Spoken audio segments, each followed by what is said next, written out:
Namaskar. Hope all of you had a great Diwali this year and welcome once again to What Does This Data Say? I am Ajay Prakash. Today I am going to talk about Gujarat. And no, it is not going to be about who is likely to win or who is going to lose the next elections, which are going to be announced very shortly. It is about some historical data about the Gujarat Assembly, which you all should be aware of, and that will give you a perspective to understand how crucial this election is going to be for the Bharatiya Janata Party. And much of this data is going against the natural perceptions which all of us may be having. Have a close look at the graph which I am going to present to you next. This is some historical data of the Gujarat Assembly. There are two lines in this graph. The red line on top shows the number of seats the BJP has won from 1998 election till 2017. The yellow curve below it is the number of seats Congress has been winning during that period. Now, straight away, one thing is very obvious, that election after election, BJP has been faring rather badly when you compare it with the Congress. In 1998, Keshubhai Patel led the BJP party in Gujarat and won 117 seats. At that time, Congress got 53. Thereafter, around 2000, Mr. Modi took over due to the bad health of Keshubhai Patel, and the elections were announced in 2002 when BJP, under the leadership of Mr. Modi, won 127 seats. That was the highest so far in the last 25 years. Congress came down marginally to 51 seats. In 2007, BJP got 117, Congress 59, 2012 115, 61, and the last election in 2017 was the worst for the BJP. They got only 99 seats and 77 were backed by the Congress. So from 2000 till 2014, the 14 years of Modi rule, the BJP kept slipping election after election. And this goes against the general perception one has about Mr. Modi being the strong man of Gujarat and the double-engine-sarkar. Well, that's the time when they really did badly in the 2017 election. The 2017 election for the Gujarat Assembly itself was a close race between the BJP and the Congress. You may recollect that counting went on late night and only in the morning it became clear that BJP is a clear winner.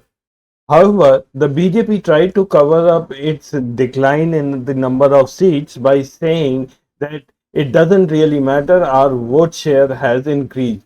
Now, here I have plotted the vote share of these two parties right from 1998 onward. And if you see, BJP's vote share has hovered around the 49% mark always, whereas the Congress has always maintained a vote share about 38-39%.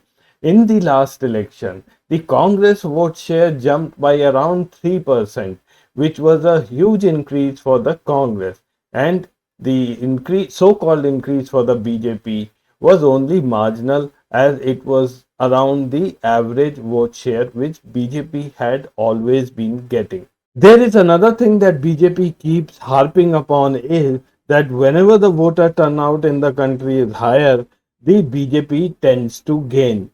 Let's check it out whether that's true in the state of Gujarat. Here I have plotted the voter turnout, which is in yellow color, and the number of seats BJP has been getting in the State Assembly of Gujarat in the red color. If you see it from 1998 to 2007, the voter turnout was below 60 or around 60%, 59, 61, 59. And the number of seats BJP was getting is 117, 127 back to 117. But after 2007, the tables have turned. The voter turnout was very high. It came up to 72% in 2012, 69% in the last election, and BJP consistently went on losing the seats. However, I am comparing election to election. Therefore, in this analysis, I am only looking at the election data. Also, if members switch over midterm, that is no guarantee that they will win in the next election. Now let's have a closer look at the 2017 elections in Gujarat. I'm going to analyze the win margins for both the parties BJP and the Congress, and let's see that if there is a negative swing of votes against these two parties, how many seats each of them will potentially lose this time around.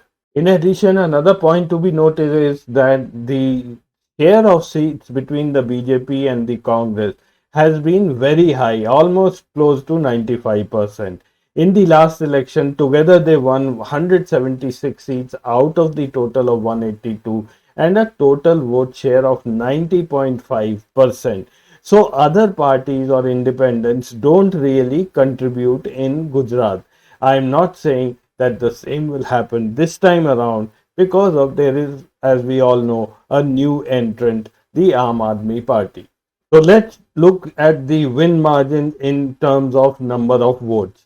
The blue graph here shows the win margin of Congress, which had got 77 seats in the last election, and on the right hand side is the BJP win margin, which had got 99 seats. Now, first thing to note is that the BJP had a much stronger win in 2017, as several of its seats were won by a margin of over 30,000 votes. More than half its seats were won by huge margins. The marginal wins I call as the number of seats won by a party by less than 10,000 seats. So on both sides, we had quite a few of seats which were marginal seats.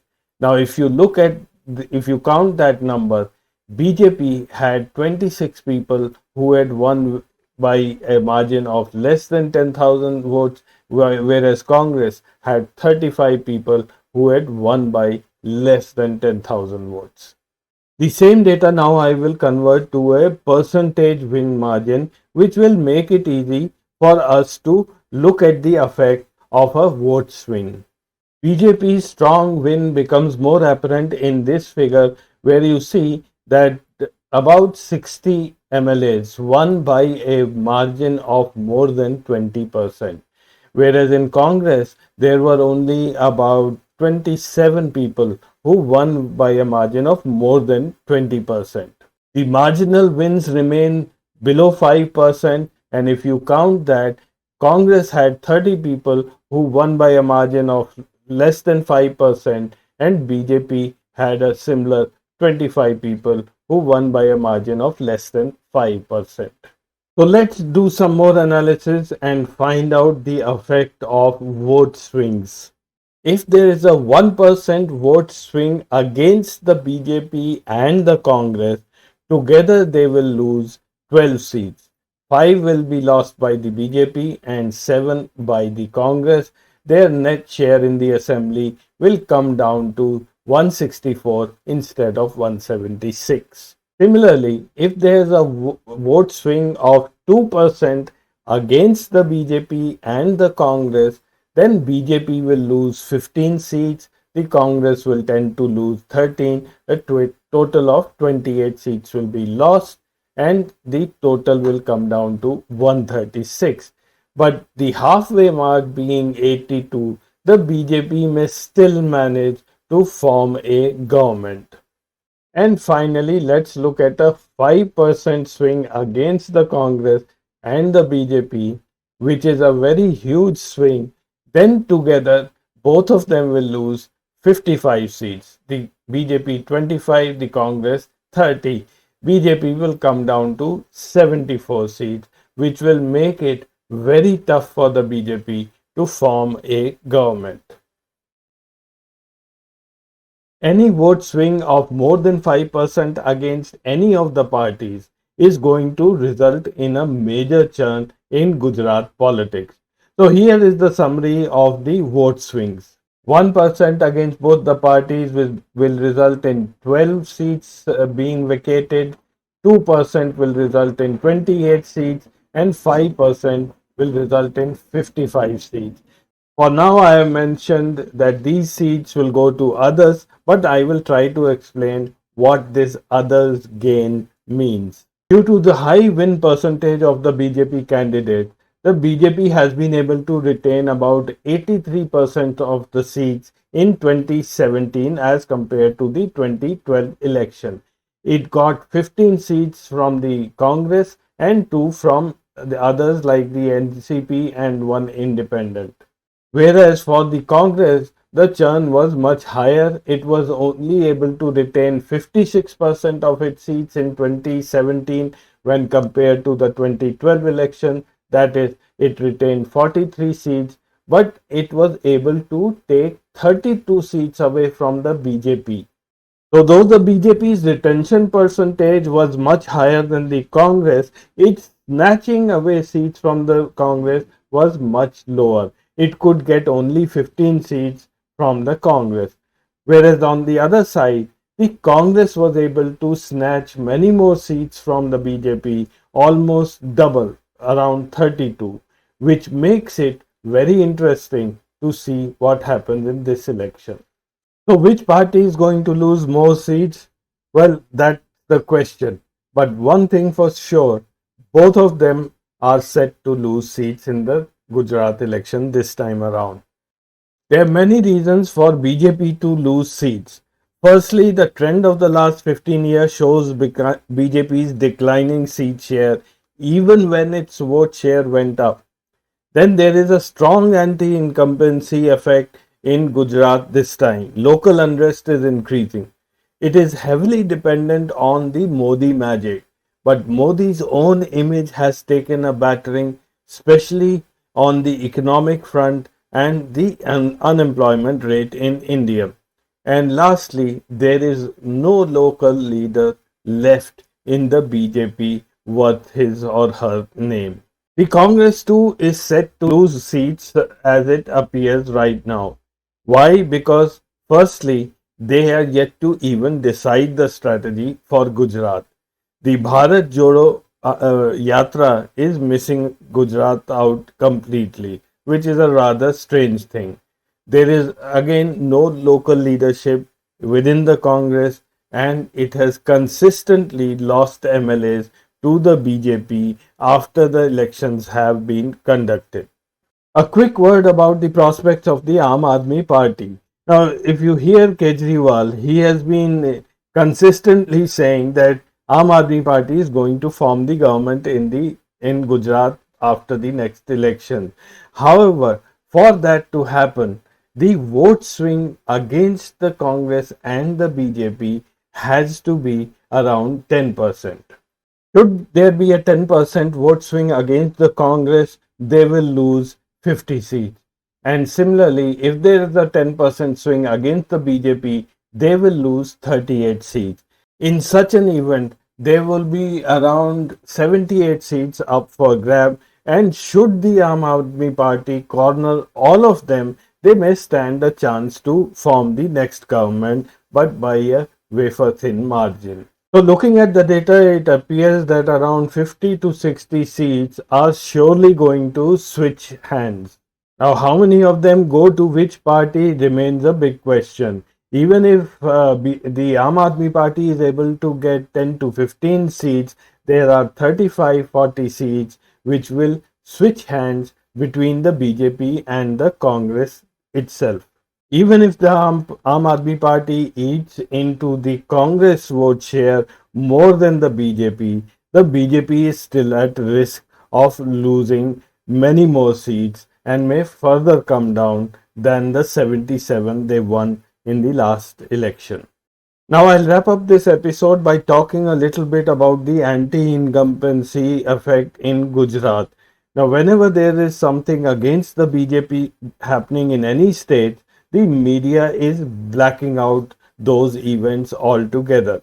I suggest you watch this episode of Politic Focus run by Anjana Om Kashyap on Aaj Tak channel, where Alok Sharma, the spokesman for the Congress, tells us many things about what is happening in Gujarat.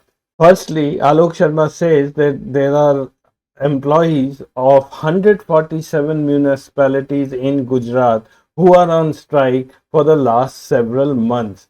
There is dirt and filth around in several cities in Gujarat. The reason of the strike is that these employees want pay parity with the Sixth Pay Commission rules and regulations.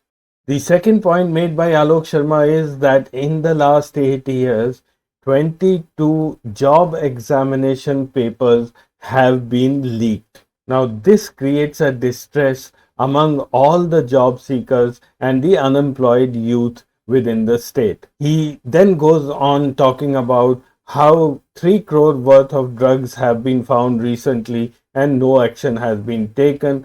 He also talks about the crores worth of drugs that were found in Adani port, and instead of tightening the operations, the government has withdrawn the police from Adani port altogether. So this is the program. I have given the link here. I'll also put this link in the description box. Thank you for watching. The intention was to make you aware that this time around it appears that the Gujarat election is going to be a really tight one. But then, BJP being BJP, anything can happen. See you again next week with some more interesting data. Till then, goodbye and namaskar. Now be the first to know about the latest updates on our new news app. Go on your Android or iOS, search for HW News Network. Download our app, choose the language you prefer to get updates in, and be up to date with the latest news.